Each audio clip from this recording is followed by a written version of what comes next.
Hey guys, এখন আমরা আছি দার্জিলিং এর অরেঞ্জ গার্ডেনে। আর এখানে আমরা একটা চ্যালেঞ্জ করব, সেটা হচ্ছে এই গুলতি দিয়ে কে কটা অরেঞ্জ পারতে পারে। আর আমাদের টিমে কারা কারা আছে ফার্স্টে সেটা দেখে নাও। ইয়ে! চলো এবার গেমের রুলসটা বলি। সবার কাছে এই গুলতি দিয়ে 3টা করে চান্স থাকবে, যে সবথেকে বেশি লেবু ফেলতে পারবে সেই হবে উইনার। আর উইনার পাবে 500 টাকা।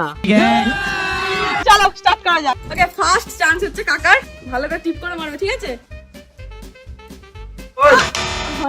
লেগেছিল কিন্তু হয়নি। নম্বর চান্স। এই চান্সটা তোমাকে মারতেই হবে। কি করলে কাকা? এবার হচ্ছে কাকিমণির পালা। হচ্ছে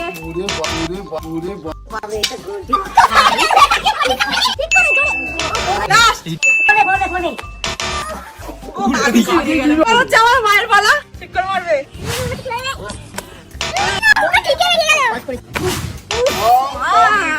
লাস্ট, এটা তো ফেলতেই হবে। এবার হচ্ছে আমার বাপির পালা। ভালো করে মারবে। কেউ পারে না এখন অব্দি। পড়েছে? লাস্ট বাপি, এটা না মারলে পুরো লস। না, পাতা পড়েছে বাপি।